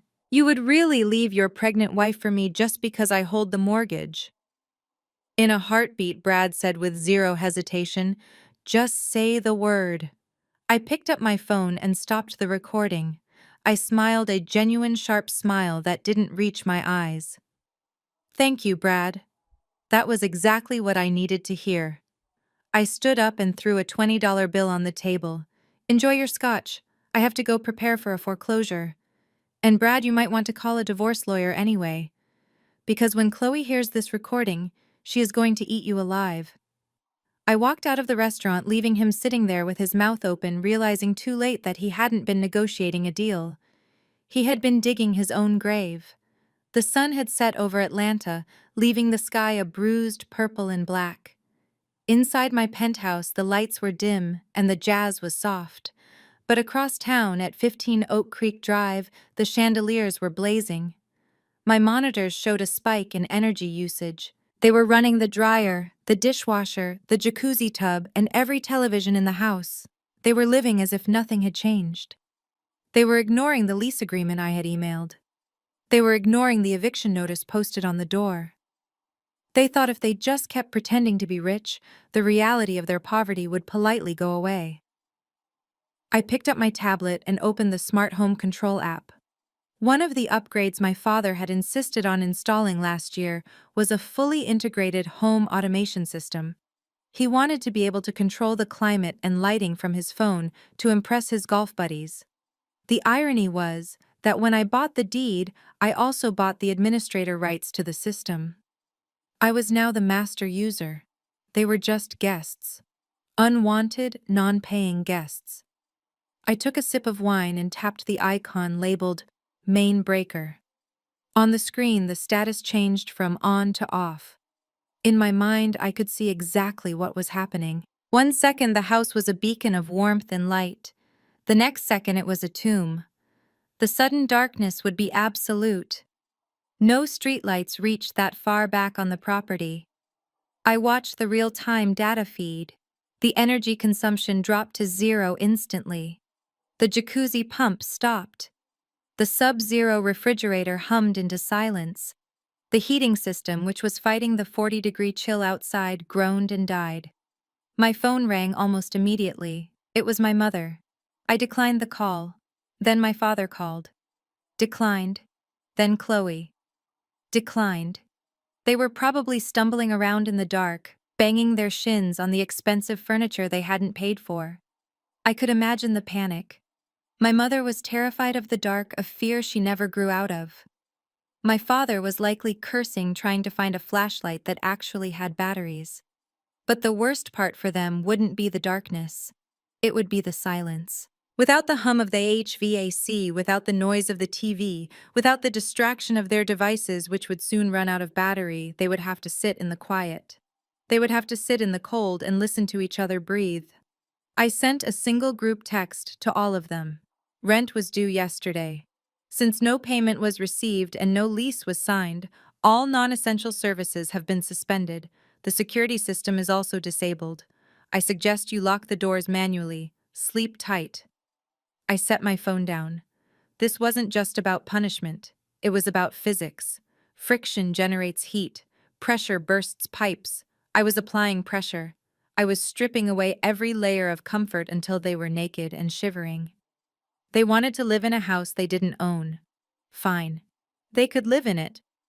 But they were about to learn that a mansion without power is just a very large, very cold cave.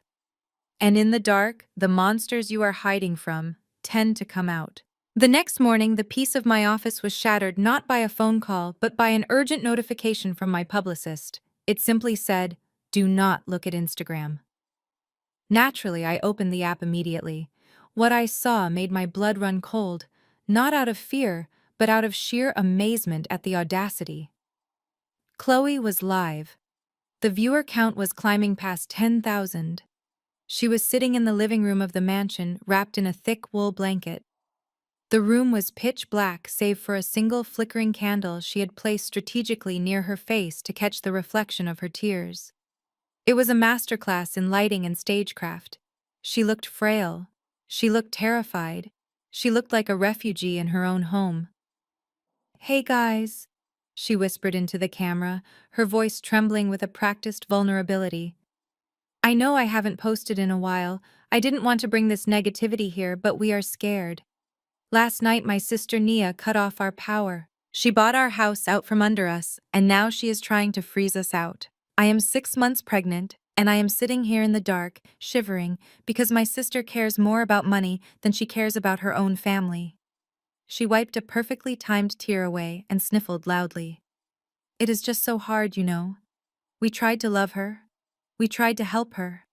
But she has become this monster. She has all these millions, and she won't even let our dad, the bishop, keep the lights on. She wants us on the street. Please pray for us. And please share this. People need to know the truth about NJ Holdings. I watched the comments roll in like a tidal wave of sewage. They were vicious. She is a demon. Boycott her business. How can someone be so heartless to a pregnant woman? Let's find out where she lives. The internet mob had arrived. They bought it hook, line, and sinker. Chloe had weaponized her incompetence and turned it into victimhood. She didn't mention the unpaid mortgage. She didn't mention the years of emotional abuse. She didn't mention that she had a capable husband who could get a job to pay the electric bill. She just painted a picture of a Cinderella story gone wrong, where the wicked stepsister wins. For a moment, I felt a flicker of panic. In my line of work, reputation is currency. If this narrative took hold, it could damage my deal flow. Investors do not like drama. But then I looked closer at the screen. I zoomed in on the video. I looked at the blanket she was wrapped in.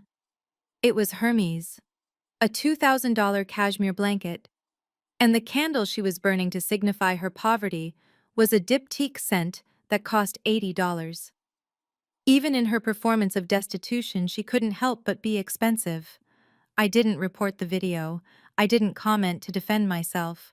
I simply hit the record button and captured the entire performance. Chloe thought she was winning the court of public opinion. She didn't realize that in a court of law, every lie she told was evidence. She claimed she was helpless. I was about to prove she was a liar. I picked up my phone and dialed Julian. "Get the defamation suit ready," I said. "And download that video before she deletes it. She just gave us everything we need to bury them." The internet mob was still raging outside, but inside my office the only sound was the rustling of old paper. I had turned off the screens. I was done with the digital noise. I needed to go back to the source. I had the original banker's box containing the physical mortgage files delivered to my penthouse earlier that evening. It smelled like dust and secrets. I was looking for financial indiscretions, perhaps a hidden bank account, or a fraudulent tax return I could use as leverage to silence Chloe. I was hunting for numbers. I found something far more dangerous. Buried at the bottom of the stack, stuck between a property survey and a termite inspection report, was a folder labeled Life Insurance Collateral. It was standard procedure. When you take out a loan of that size, the bank often requires a life insurance policy to secure the debt. My father, being the prudent man he pretended to be, had taken out a $2 million policy 25 years ago. To get approved for that amount, both he and my mother had to undergo mandatory medical screenings. I pulled out the yellowing document. It was a lab report from 1998. It listed their vitals, their cholesterol levels, and their blood types. I ran my finger down the column for Bishop Thomas. Blood type O negative. I moved my finger to Evelyn Thomas. Blood type O positive. I froze. The room suddenly felt very cold. I sat back in my chair, my heart hammering against my ribs. I closed my eyes and went back to the hospital room from 5 years ago. The night of my car accident. I remembered the nurse hanging the blood bag. I remembered the red letters on the plastic tag. A B positive. The doctor had told me I was a universal recipient. I could take blood from anyone. I opened my eyes and looked at the paper again. I did the math.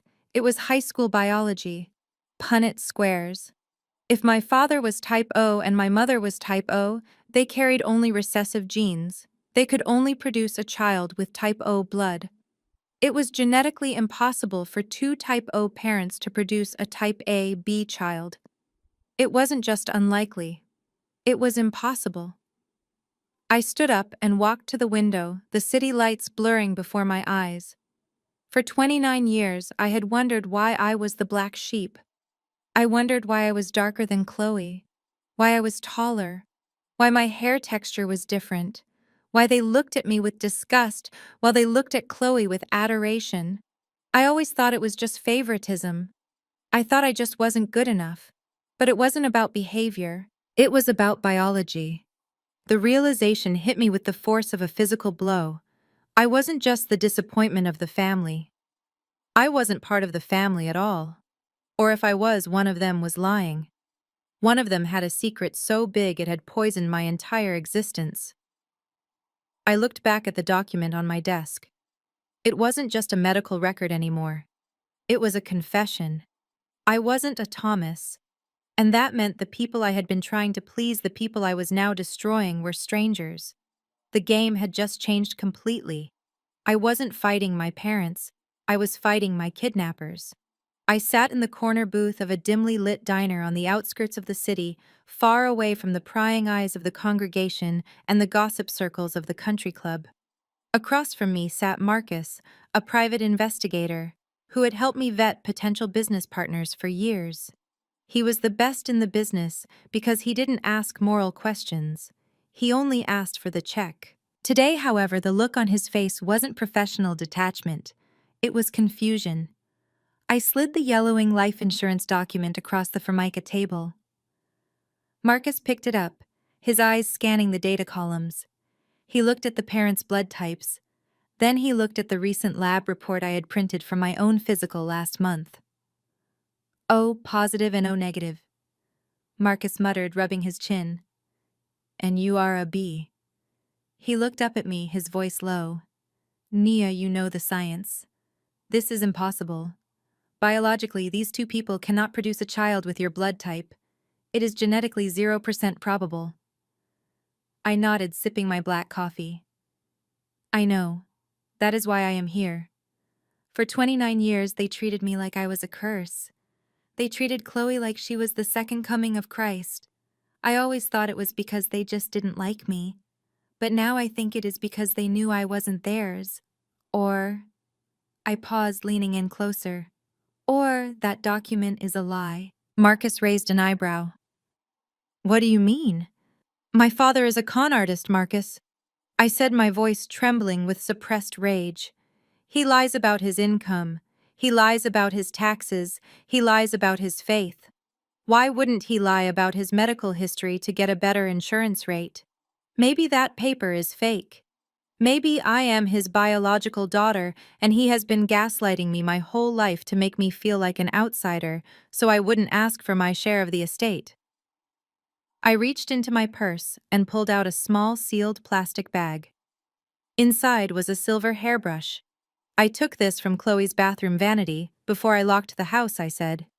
It is full of her hair strands. I want you to run a full DNA panel. Marcus took the bag carefully. You want to see if she matches the parents. I want to see if she matches me. I corrected him. If we are sisters, full sisters, then the blood type document is definitely a fake, and my parents are just cruel.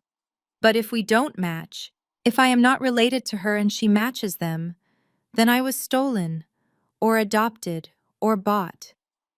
I took a deep breath. But I have another theory, Marcus. A gut feeling. What if I am the only biological child? What if I am the one who actually shares their blood, and that is why they hate me, because I remind them of their sins? And Chloe, the perfect light-skinned angelic Chloe, what if she is the one they picked out of a catalog to be the perfect accessory? Marcus put the bag in his pocket and stood up. I will rush this to the lab. 24 hours, Nia, we will know the truth. I watched him walk out of the diner. I was playing a dangerous game. I was asking a question that could erase my entire identity, but I didn't care anymore. I needed to know if I was a Thomas or if I was just a victim of a 30-year-long kidnapping. And more importantly, I needed to know if Chloe was my sister or just another one of their assets. 24 hours later, Marcus sat in my office again. The city skyline outside was shrouded in fog, reflecting my state of mind. He didn't ask for coffee this time. He didn't make small talk. He placed a single white envelope on the black marble desk and slid it toward me with 2 fingers. The movement was slow and deliberate, like a bomb disposal technician handing over a live explosive. I looked at the envelope. It contained the genetic map of the Thomas family. It held the answer to why I was the outcast and why Chloe was the princess. I took a deep breath, my hand trembling slightly as I reached for the letter opener. The sound of the paper slicing open was the loudest thing in the room. I pulled out the trifold document. It was from a genetic testing laboratory in Atlanta, heavily stamped with confidentiality notices. I skipped the preamble and went straight to the data tables. Marcus had been thorough. He had managed to run a comparative analysis using the hair from Chloe's brush and a sample I had provided from my father's razor, which I had confiscated during the eviction process. I first looked at the column labeled Sample A Nia Thomas and Sample B Bishop Thomas. Probability of paternity, 99.99%. I let out a breath I didn't know I was holding. I was his daughter. I was a Thomas. The blood running through my veins was the same blood that ran through the man who had rejected me. I wasn't adopted. I wasn't an accident. I was the legitimate heir. The biology in the insurance paper from 1998 had been a lie or a clerical error, but the DNA didn't lie. I was his flesh and blood. Then I moved my eyes to the second table. Sample C, Chloe Thomas, and Sample B, Bishop Thomas. I blinked. I rubbed my eyes and looked again, thinking the stress was making me hallucinate. The numbers didn't change. Probability of paternity, 0.00%. Excluded. I stared at the zero. It was a perfect hollow circle. I looked up at Marcus. He nodded solemnly, confirming what I was reading. She is not his daughter, Nia, Marcus said, his voice quiet. She shares a maternal link with you, so Evelyn is definitely her mother. But the bishop is not her father. Chloe is the product of an extramarital affair. I sat back in my chair and the laughter started. It wasn't happy laughter. It was the manic, hysterical laughter of someone watching the world burn down. It all made sense. The favoritism. The way my mother doted on Chloe. She wasn't protecting Chloe because she was better. She was protecting Chloe because she was a secret. Chloe was the living, breathing proof of my mother's infidelity. And my father, the great moral leader, the man who preached about the sanctity of marriage, had spent 26 years raising another man's child while treating his own biological daughter like trash. I looked at the paper again. This wasn't just a test result, this was a nuclear warhead. My mother had convinced the bishop that I was the disappointment because I reminded her of him. She hated me because I looked like the husband she cheated on. And she loved Chloe because Chloe was the child of the man she actually wanted. I folded the paper slowly and placed it back in the envelope. The shaking in my hands had stopped. It was replaced by a cold, hard resolve. They wanted to talk about family values. They wanted to talk about heritage and legacy. Well, I had the receipts. I wasn't just going to evict them from the house. I was about to evict them from their own reality. I looked at Marcus and smiled. You can send the bill. I have everything I need to end this. I sat there clutching the DNA results, expecting to feel triumphant. I thought I held the weapon that would finally break Bishop Thomas. But as I stared at the 0% probability, a darker realization washed over me. I was looking at this like a daughter seeking love, but I needed to look at it like a predator analyzing prey. My father was not a stupid man. He was a man who built a mega-church empire on charisma and calculation. There was no way he didn't know. My mind drifted back to a rainy Tuesday in 1999. I was 12 years old. It played out in my memory like an old grainy film reel. I had just won the state math Olympiad. I walked into his study holding a gold trophy that was half the size of my body. I was so proud. I wanted him to see me. I wanted him to say that I was smart, that I was worthy. He was sitting in his leather chair holding Chloe, who was 3 years old. Chloe hadn't done anything. She was just sitting there wearing a frilly pink dress playing with his expensive fountain pen. When I showed him the trophy, he didn't smile. He looked at me with a cold, distant irritation. Put it on the shelf, Nia, he had said without even looking at the inscription. Then he turned back to Chloe and kissed her forehead, calling her his little angel, his perfect miracle. For years, I thought that moment was about me not being good enough. But now, looking at the genetics report, I finally understood the twisted logic of Bishop Thomas. He knew Chloe wasn't his. He had to know. A man as arrogant as him doesn't miss the fact that his second daughter has hazel eyes and sandy hair when both parents are dark. He didn't need a lab test. He knew my mother had stepped out on him. But instead of exposing her, he made a deal with the devil. He chose to love the lie because the lie made him look good. Chloe was the perfect prop. She was the beautiful, light-skinned cherub that the congregation adored. She fit the image of the blessed family he was selling on Sunday mornings. And me. I was the biological child. I was the one who actually carried his DNA. I had his nose. I had his stubborn jawline. I had his dark ambition. And that is exactly why he hated me. I was the mirror. Every time he looked at me, he saw himself, and he saw the reality of his marriage. I was the witness to his humiliation. I was the tangible proof that he was just a man, not a god. He loved the bastard child because she allowed him to play the role of the benevolent father. He hated his own flesh and blood because I demanded to be real.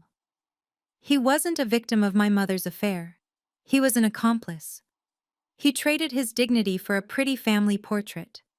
He accepted a counterfeit daughter to save his ego, and he sacrificed his real daughter to keep the secret. He let me believe I was broken, so he wouldn't have to admit he was a cuckold. I stood up and walked to the shredder. I didn't need to show him this paper. Showing him would only give him a chance to deny it or make excuses. I realized that exposing the secret wasn't enough. I had to destroy the stage he was acting on. He loved the image of perfection more than he loved the truth. So I wasn't just going to take his house, I was going to take his audience. I was going to take the only thing he actually cared about. His reputation. The city of Atlanta was glowing with red and green lights blinking in the rhythm of the holiday spirit. From my balcony 45 floors up, it looked like a fairyland. But I was not looking for magic. I was looking for closure. It was Christmas Eve. In a normal family, this would be a night of hot cocoa and matching pajamas.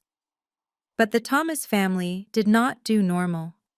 Tonight, they were hosting their annual Christmas Eve gala. It was the biggest social event of the season. Senators would be there. Megachurch pastors would be there. The entire social register of the black elite would be sipping champagne in the living room that I legally owned. They had ignored my eviction notices. They had ignored the power outage by renting massive industrial generators, which were currently roaring in the backyard, probably annoying the neighbors. They were betting on the fact that I wouldn't cause a scene on Christmas Eve. They were betting that I still had a shred of daughterly duty left in my heart. They were wrong. I didn't have duty left. I had a writ of possession and a DNA test that proved their entire dynasty was a lie. I walked into my closet, which was larger than the first apartment I rented after they kicked me out. I needed armor for what I was about to do. I bypassed the reds and greens. I wasn't going to a party to celebrate. I was going to a funeral. I chose a dress that was blacker than a moonless night. It was structured silk, sharp at the shoulders, and fitted through the waist with a neckline that plunged just enough to be dangerous. It was a dress that said, "I am not here to negotiate, I am here to conquer." I sat at my vanity and applied my makeup with the precision of a surgeon. Sharp winged eyeliner, deep crimson lipstick. I pulled my hair back into a severe, sleek bun. I fastened a diamond choker around my neck. It felt cold and heavy like the truth I was carrying. I looked at myself in the mirror. The girl who used to beg for their approval was gone. Staring back at me was a woman who had built herself from the scraps they threw away. I picked up my phone and dialed a number I had saved for emergencies. It rang twice before a deep, gruff voice answered. "Sheriff Miller speaking." "Sheriff, this is Nia Thomas from NJ Holdings." I said, my voice steady. "Ms. Thomas, I assume this is about the property on Oak Creek Drive. We received the judge's order this morning. Usually we don't execute evictions on holidays. It is bad optics. I know, Sheriff. But this is a special case. The occupants are currently hosting a commercial event on the property without the owner's consent. They are charging entry fees for a charity that does not exist. They are damaging the asset. And more importantly, I have reason to believe they are liquidating fixtures that belong to the estate. I need you to enforce the writ immediately. There was a pause on the other end. I could hear the sheriff shifting in his chair. He knew my father. Everyone knew the bishop. But he also knew the law, and he knew that NJ Holdings donated heavily to the Police Benevolent Fund. I can have a squad car there in 20 minutes, Ms. Thomas. But are you sure you want to do this tonight? There are 100 people in that house. It is going to be a scene. I picked up my clutch and walked toward the elevator. That is exactly the point, Sheriff. They love an audience. I want to make sure they have witnesses when the gavel falls. Meet me at the front gate. And Sheriff, bring the bolt cutters. I have a feeling they changed the locks. I hung up the phone and stepped into the private elevator. The doors slid shut, silencing the quiet hum of my penthouse. As I descended toward the street level, I felt a strange sense of calm. For 29 years, I had been the secret they tried to hide. I was the stain on their perfect picture. Tonight, I was going to be the spotlight. I walked through the lobby, and the valet pulled my matte black Audi up to the curb. The engine growled, as if it knew we were going into battle. I slid into the driver's seat and merged into the holiday traffic. I wasn't driving home. I was driving to a crime scene, and the crime was about to be solved. The driveway of the estate was lined with luxury sedans and SUVs, a testament to the influence my father still wielded. From the street, the house looked like a mausoleum. The windows were dark save for the flickering orange glow of hundreds of candles dancing behind the glass. It didn't look festive. It looked haunted. The deep mechanical roar of industrial generators hidden in the backyard vibrated through the ground, a constant low-frequency reminder that this luxury was being powered by diesel fumes and desperation. Inside, the atmosphere was suffocating. My mother had clearly raided every home goods store in Atlanta for candles. They were everywhere. Tall pillar candles on the mantel, tea lights lining the staircase, and massive candelabras on the dining table. The air was thick with the scent of vanilla and burning wax, mixing unpleasantly with the smell of heavy perfume and hors d'oeuvres. The heating was off, and despite the body heat of 100 guests, a damp chill hung in the air. Guests were keeping their fur coats and cashmere wraps on, nodding politely, when my mother explained that the theme of the evening was a return to simpler, more intimate times.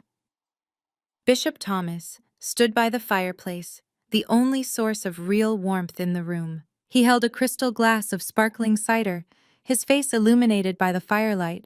He looked demonic. The shadows cast by the flames danced across his face, accentuating the hollows under his eyes and the tension in his jaw.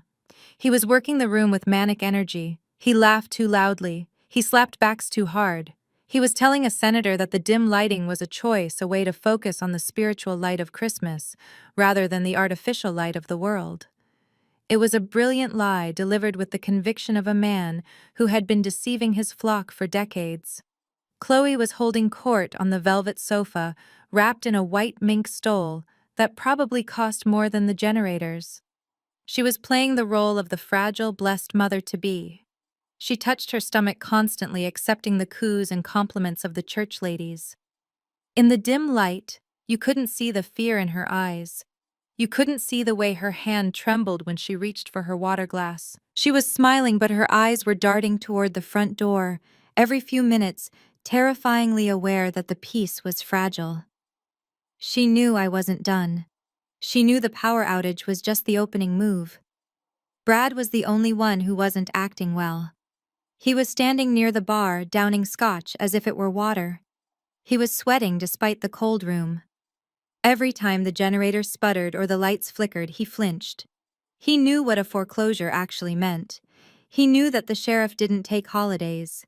He was watching the clock, waiting for the inevitable, looking like a rat trying to decide which lifeboat to jump into.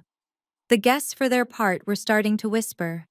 You can only pretend a power outage is a stylistic choice for so long. The toilets weren't flushing properly because the pumps were down. The food was getting cold. The music provided by a string quartet that looked freezing was struggling to drown out the noise of the generators outside. The illusion of wealth was crumbling. I could see the side eyes, the leaned-in conversations behind hands. They smelled blood in the water. They knew something was wrong with the Thomas fortune, but they were too polite or perhaps too entertained by the spectacle to leave just yet. I watched all of this from the screen of my phone as I sat in my car at the end of the block. I had tapped into the security cameras earlier that day before cutting the feed to the house so only I could see the live stream. It was like watching a tragic play. They were dancing on the deck of the Titanic, rearranging the deck chairs while the iceberg loomed. I signaled to Sheriff Miller, whose cruiser was idling silently behind my Audi. The blue and red lights were off for now. I wanted to walk in first. I wanted them to see me in my black dress standing in their candlelight before the law stepped in. I wanted the silence to fall before the storm hit. I checked my makeup in the rearview mirror one last time. Red lips, cold eyes. I looked like the angel of death. I put the car in gear and rolled slowly toward the open gates. The party was over. The heavy oak front doors of the estate swung open with a violence that made the hinges groan. A gust of freezing December wind rushed into the foyer, instantly extinguishing the candles lining the hallway and sending a collective shiver through the room. The sudden draft caused the remaining flames in the living room to dance wildly, casting long, distorted shadows against the walls. I stepped across the threshold. The click of my heels on the marble floor was sharp and deliberate, echoing like gunshots in the sudden silence. I wasn't walking, I was gliding.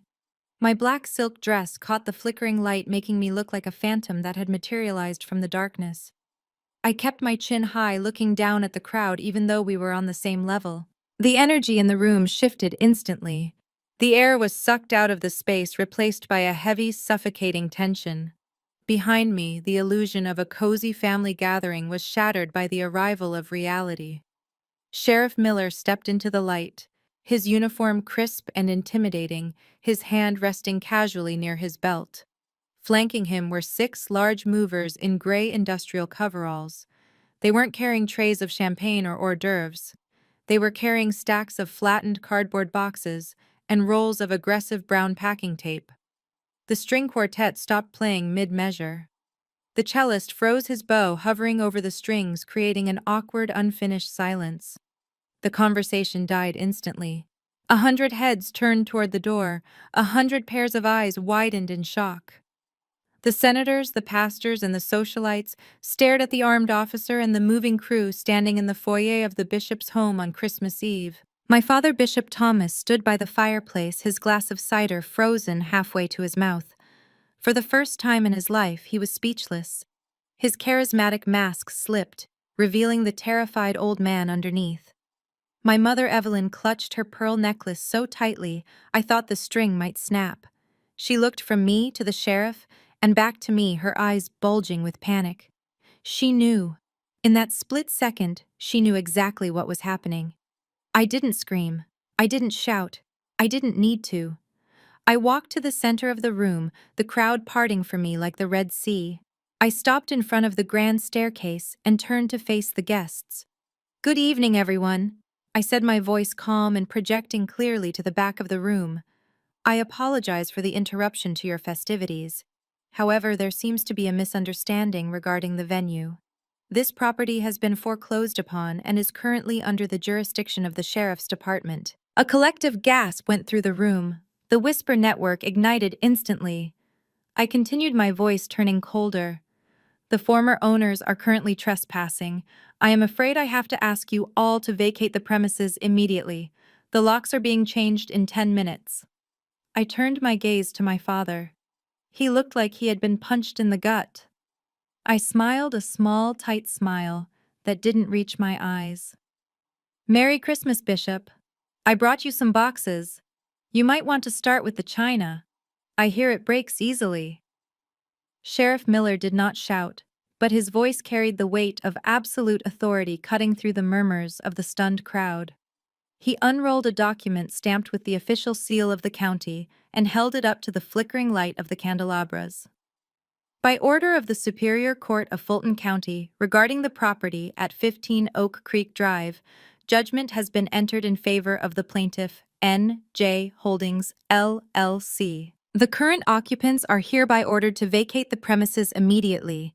You have 30 minutes to gather essential personal belongings. Anything left after that time will be catalogued as abandoned property. The silence that followed lasted exactly 1 second before it was broken by the sound of social suicide. The guests did not wait for an explanation. In the world of the Atlanta elite, scandal was contagious, and nobody wanted to be infected. Senator Davis, who had been laughing at my father's jokes 5 minutes ago, set his wineglass down on a side table and walked briskly toward the door without making eye contact. The church deacons, who had praised the bishop's leadership, were suddenly very interested in their shoes as they shuffled toward the exit. It was a stampede of fur coats and Italian leather. They left their half-eaten appetizers and their half-finished conversations, leaving the Thomas family exposed and alone. My father was the first to break. He stormed toward the sheriff, his face turning a dangerous shade of purple. "This is an outrage! You cannot do this! It is Christmas Eve. I am Bishop Thomas. I have rights. This is my house." Sheriff Miller looked at him with the boredom of a man who had heard every excuse in the book. "It was your house, Bishop. Now it is a liability. You have 29 minutes left. I suggest you start packing instead of yelling." My mother, Evelyn, let out a high-pitched wail that sounded like a wounded animal. She looked around the room frantically, her eyes darting from the Persian rug to the crystal vase on the mantel. She lunged for the vase, clutching it to her chest. "This is mine. My grandmother gave this to me. You cannot take my things." One of the movers, a large man with a clipboard, stepped in her path. He didn't touch her, but his presence was a wall. "I am sorry, ma'am, but the inventory list says all decorative fixtures and antiques were included in the asset forfeiture to cover the outstanding debt." "Put the vase down." Evelyn looked at me, her eyes filled with hate. "Nia, tell them this is a mistake." I looked at her from across the room. I was leaning against the grand piano, watching the dismantling of their lives with a calm detachment. "It is not a mistake, Evelyn. It is a liquidation. You can take your clothes and your toiletries. The vase stays." Chloe was sobbing on the sofa, her mascara running down her cheeks in black streaks. She looked at Brad, expecting him to fix it. "Brad, do something. Call your dad. Call someone. They are kicking us out. My baby needs a nursery." Brad didn't move toward her. He was busy typing furiously on his phone, probably trying to secure a hotel room for himself. He looked up at her with cold, dead eyes. "There is nothing I can do, Chloe. The paperwork is legal. I told you this would happen." He turned and walked out of the room, heading up the stairs to pack his own bags, leaving his pregnant wife sitting alone on the velvet cushions. The movers began to march through the house. The sound of tape guns ripping was the new soundtrack of the evening.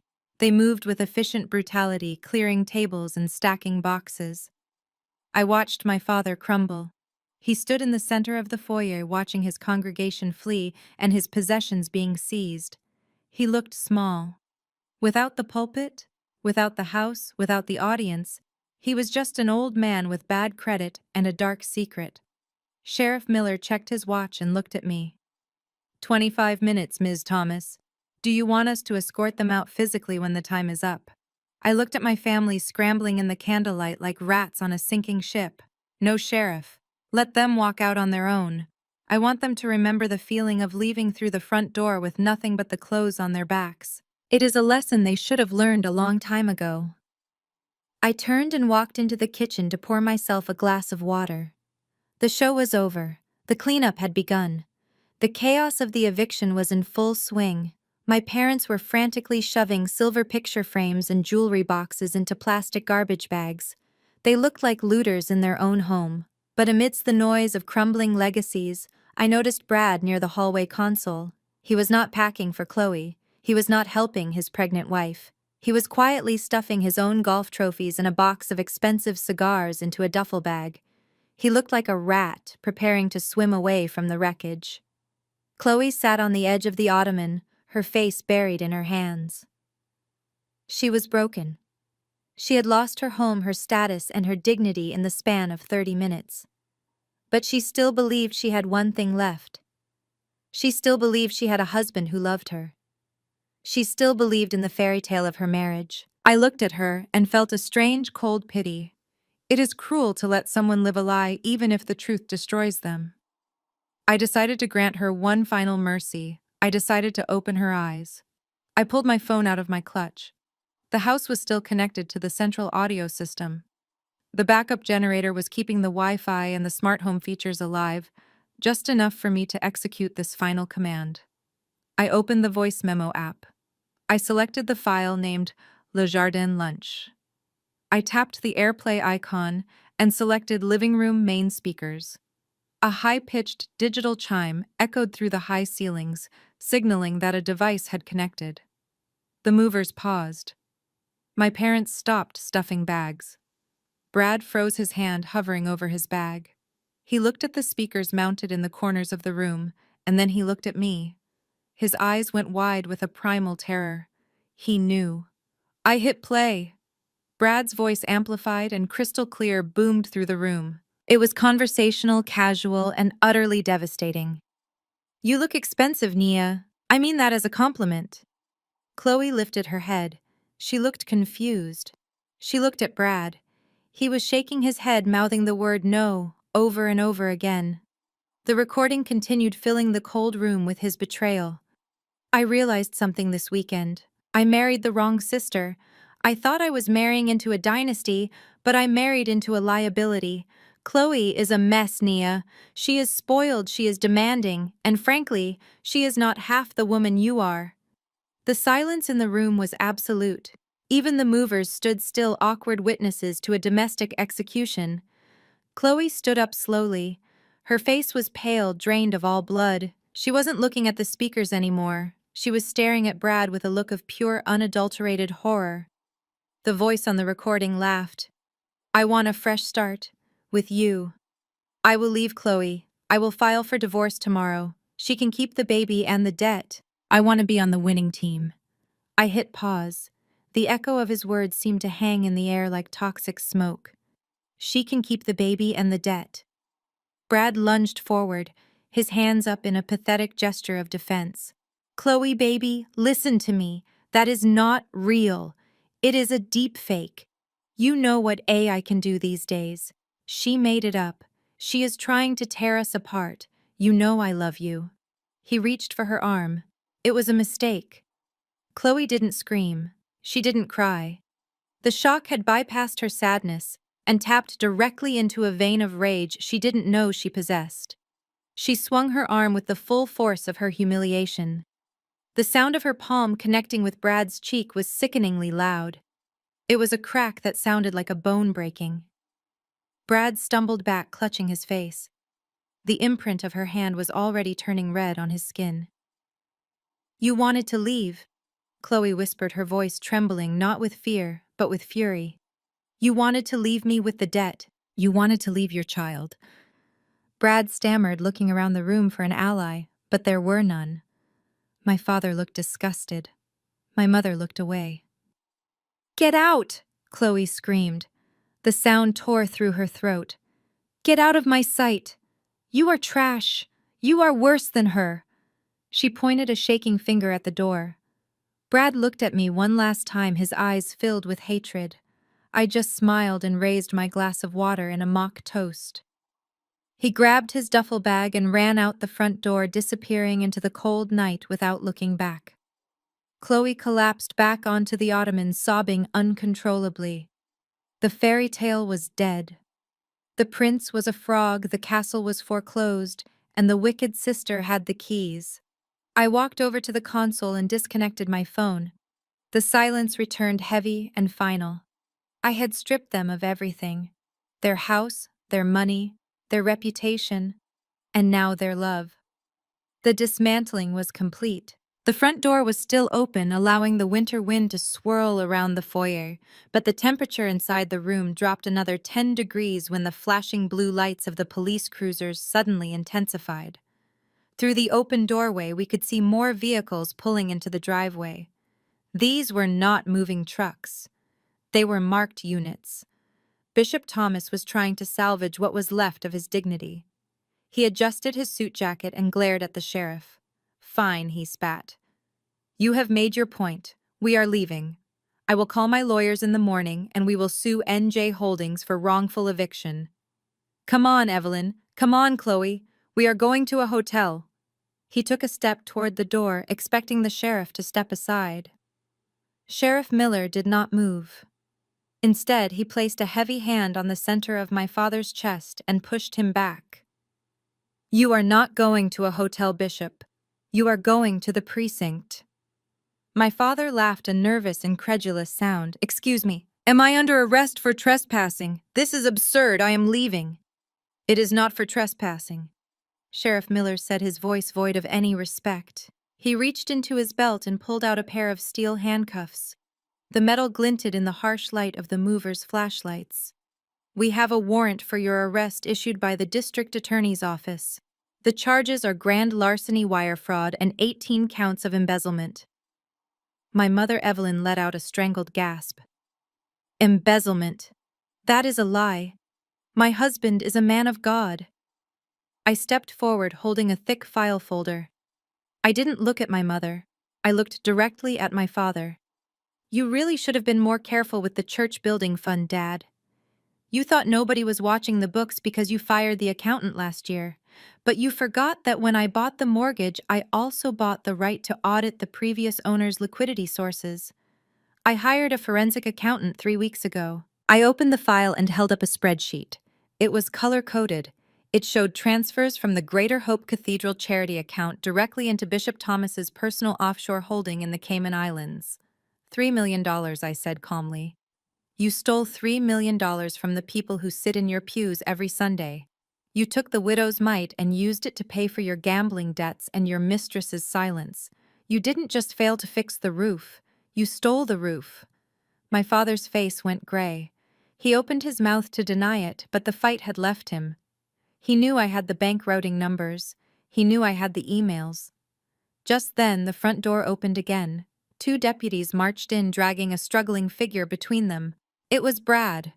He had made it as far as the end of the driveway before the perimeter units intercepted him. He was already cuffed, his hands behind his back, his expensive suit disheveled. He looked terrified. "And here is your co-conspirator," I said, gesturing to my brother-in-law. Brad thought he was clever, hiding the transactions as consulting fees. He was the one who set up the shell companies, right, Brad? That was the deal. You cook the books for the bishop, and he pays for your lifestyle. Brad looked at Chloe, who was staring at him with dead eyes. "Chloe, I was just doing what I was told," he pleaded. "He forced me." "Shut up, Brad!" Sheriff Miller barked. The sheriff turned my father around. "Bishop Thomas, put your hands behind your back." The sound of the handcuffs ratcheting shut was louder than a gunshot. Click, click. It was the sound of a kingdom falling. The great Bishop Thomas, the untouchable patriarch, was suddenly just a prisoner. Evelyn was screaming now, clinging to his arm. "You cannot take him. He has a heart condition. He has a greed condition, ma'am," the sheriff said, gently peeling her fingers off the bishop's sleeve. "And if you knew about the money, I suggest you get a very good lawyer too, because we are looking into accomplices." Evelyn froze, terrified, into silence. The deputies began to lead them out. My father walked past me, his head bowed.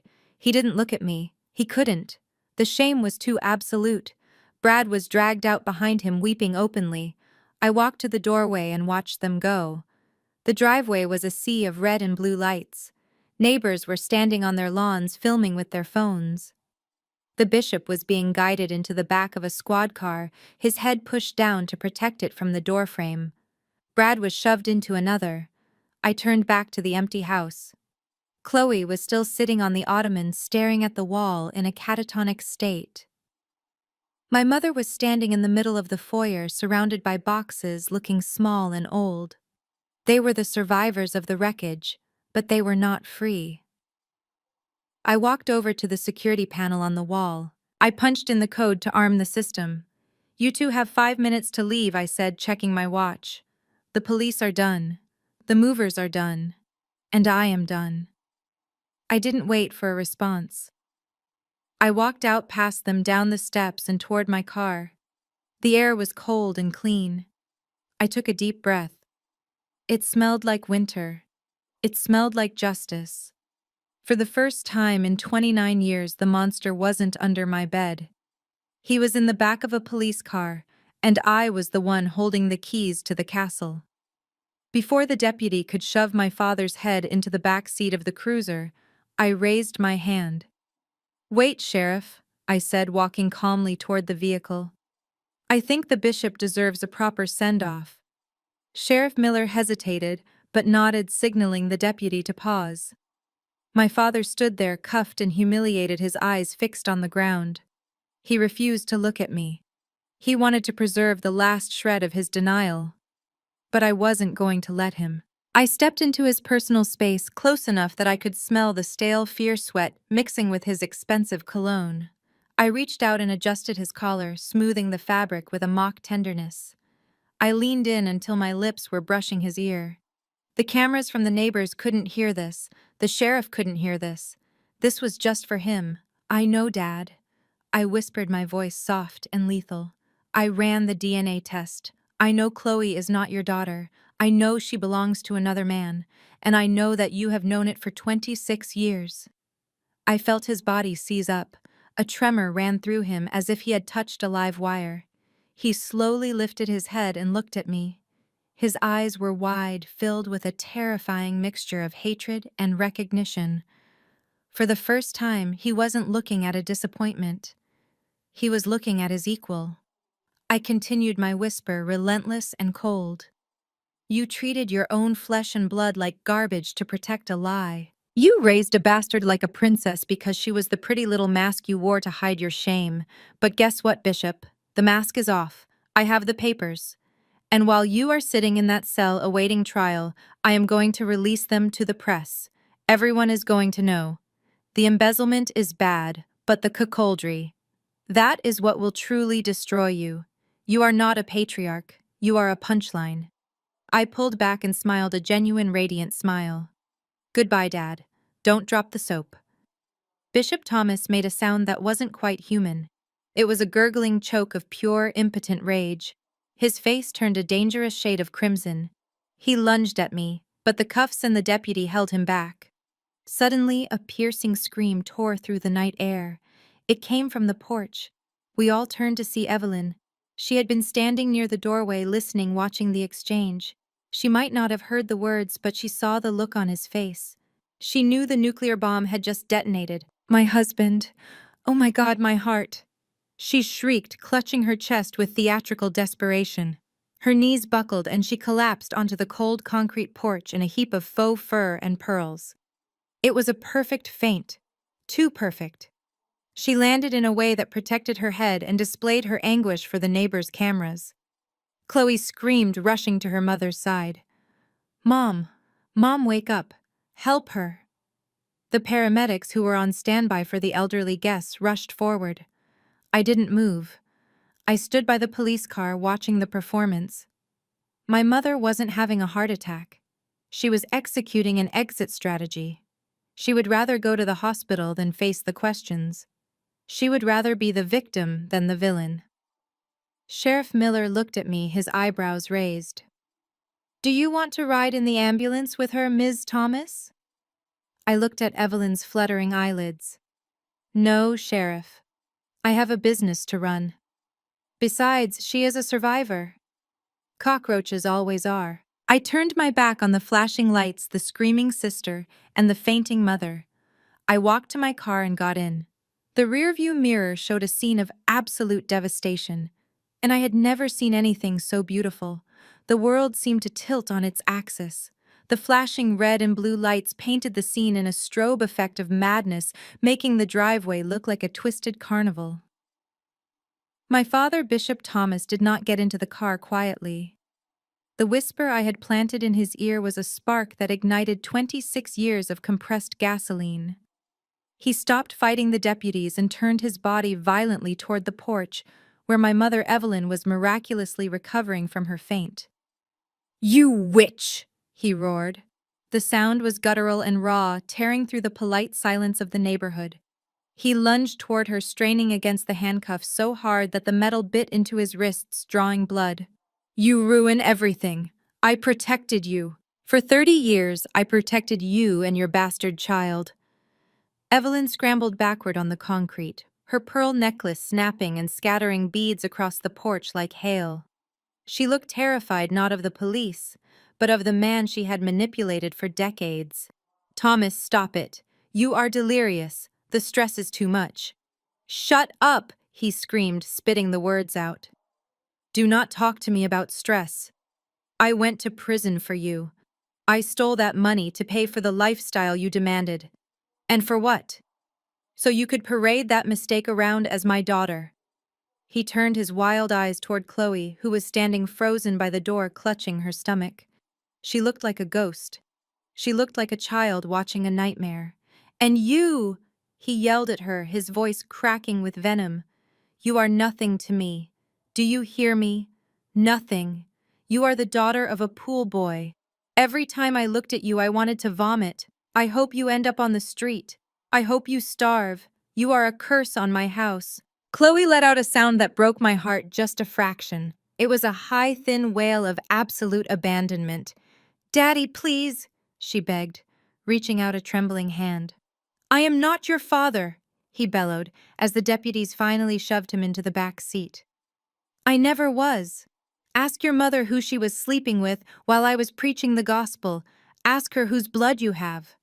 The deputy slammed the car door shut, cutting off the stream of profanity, but we could still see him through the window, thrashing and screaming silently against the glass.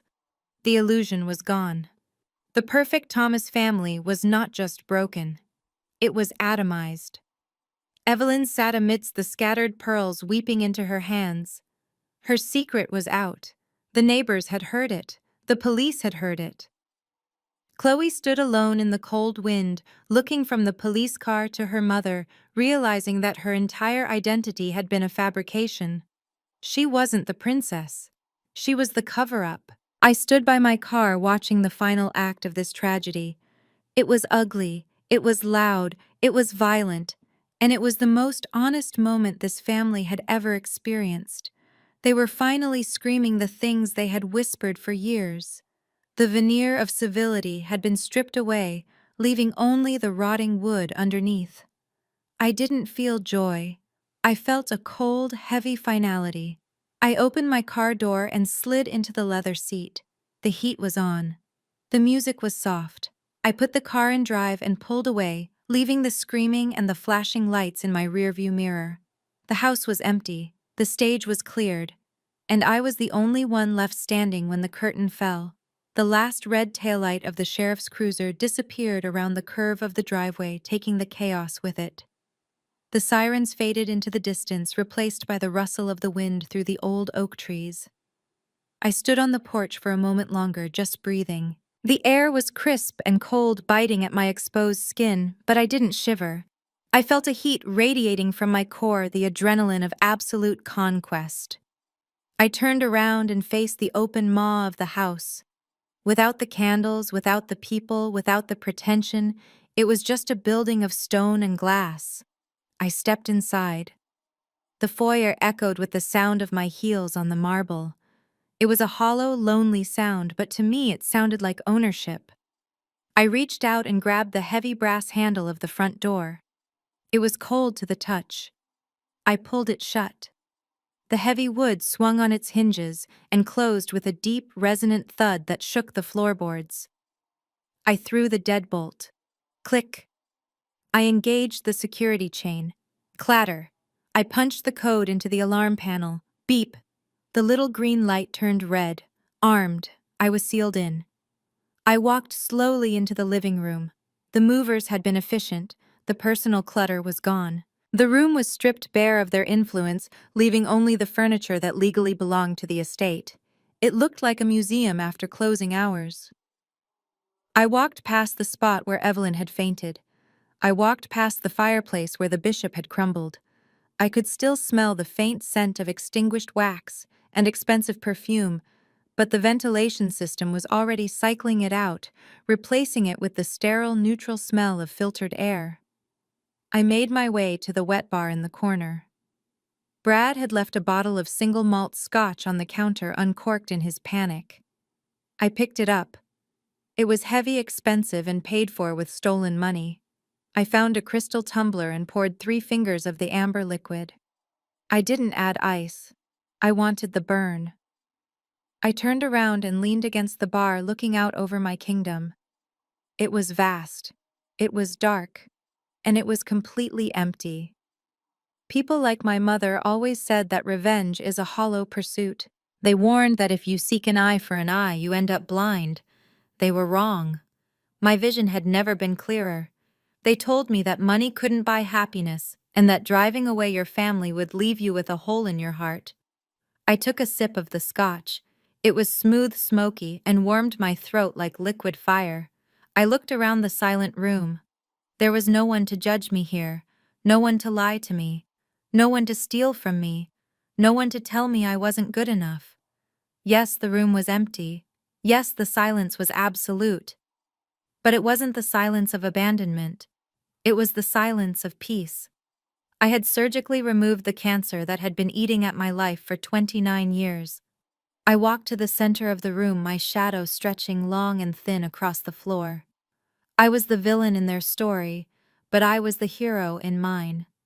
I had won the game. I had taken the board, the pieces, and the table. I raised the glass in a toast to the darkness, to the silence, to the girl who used to cry in the closet, and to the woman who now owned the house. I took the final swallow, draining the glass. I lowered it and let a small, genuine smile curve my lips. It was a cold smile, sharp as a blade. I was alone. Finally, gloriously alone. Nia's story teaches us a brutal but necessary truth. Family is defined by loyalty, not just DNA. When those closest to you weaponize your love and sabotage your potential, walking away isn't an act of cruelty, it is an act of survival. Financial independence provided Nia the shield she needed to protect her peace and the sword to cut ties with toxicity. It reminds us that your value is not determined by how others treat you, but by what you build for yourself. Sometimes the only way to find your light is to turn off their power. Subscribe now for more gripping tales of betrayal, revenge, and the ruthless pursuit of justice.